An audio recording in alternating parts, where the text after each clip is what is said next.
But there is this massive opening that's happening. And I feel like, it's going to take me a while to color in these leaves. It feels like it's an allowance of inner love. So I feel like you're starting to honor your strengths, starting to honor your worthiness. And you've taken, because you're starting to honor it, you've taken down some of your protection. And I think this is a good thing. Sometimes I think protection is a good thing, but sometimes I think it's no longer needed. And I think that's this case, that you're blooming, you're not protecting as much. But it's because you're honoring and recognizing your own value, your worthiness. Worthiness is a big word for you right now. And your guides are saying, don't cry.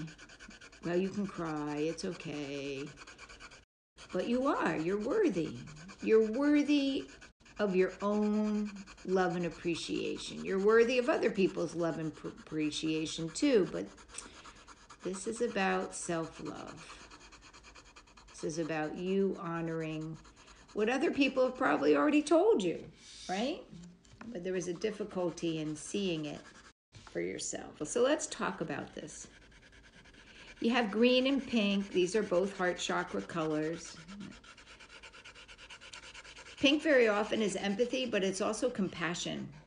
And I think that this is you being more compassionate with yourself, more forgiving with yourself. Now, what happens when this is going on? A lot of times we are going through things where we get to try it out. So Spirit may say, oh, so you're ready to do some self-love, some self-value, some self-forgiveness. Let's remind you of what you need to forgive yourself about. Like for me, it's really struggling right now with my weight. I'm doing my Noom, but I'm not as focused. And Dave just had his birthday, and I had chocolate cake, which is okay, you know, we all got to do what we got to do. But it set me back a bit. I had pizza and cake. It's a temporary setback. And the message for you is that the things that you're judging yourself on, sometimes they're just a temporary setback. And sometimes it's an opportunity to let go of judgment and to just say, oh, I love myself. I'm working on it. Right now I'm pedaling as fast as I can. Oh, that's pretty. Okay. Now they want me to do some sparkles. So let's get out the sparkles. Now they were very specific on 5 leaves and a flower. And I feel like this has to do with the 5 senses. Hearing. But I feel like they could be the 5 psychic senses. Clairaudience. What am I hearing right now? Another sense is feeling or touch, right? Feeling. We feel through touch. On a literal sense, how could I be kinder to myself tactilely? Now it's probably difficult to go out and get a massage right now, but maybe if you have a favorite piece of clothing that, you know, that old sweatshirt, I just love the way it feels on me, and I'm just going to let myself wear it and wash it and then wear it again, you know? But also, what am I feeling? And allow yourself to feel the love from your guides. Imagine that you're just sitting there and your angels give you a hug from behind. You know, they just embrace you and hug you, and maybe even their feathers of their angel wings tickle your nose. So we have hearing, feeling. What are you hearing from your guides and angels? And what are you dismissing? And stop doing that. And you know how to tell the difference if it's negative, judgmental, very super loud. Well, sometimes they can be loud. So if it's negative or judgmental, it's your inner critic. So we've done ears, touch, hearing, touch, smell. You know when something doesn't smell right. Trust that. We even say, oh, that stinks, right? But also, what aromas, maybe it's aromatherapy, or maybe it's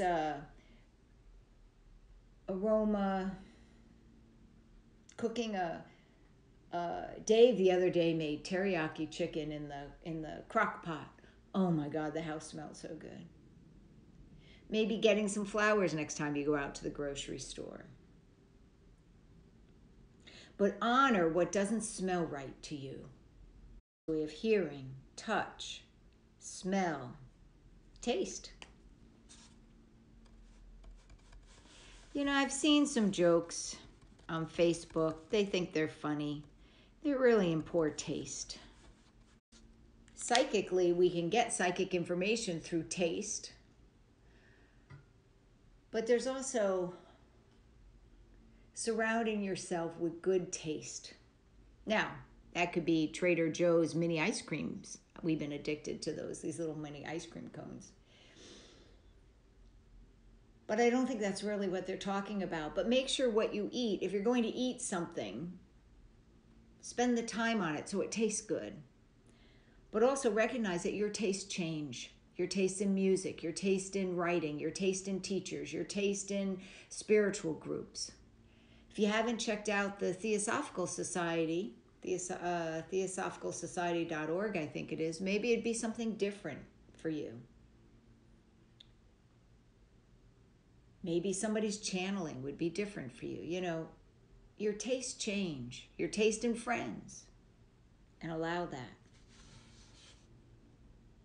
So we have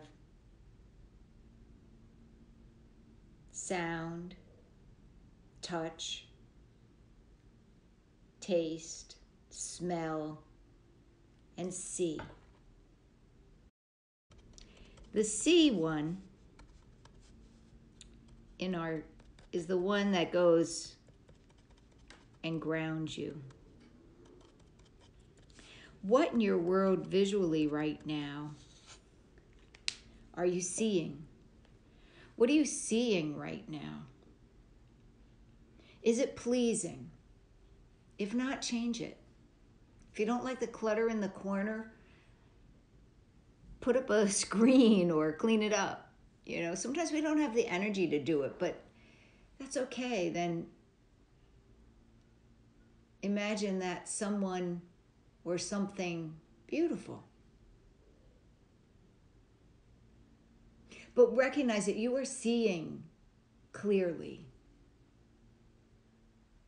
Maybe for the first time about some things.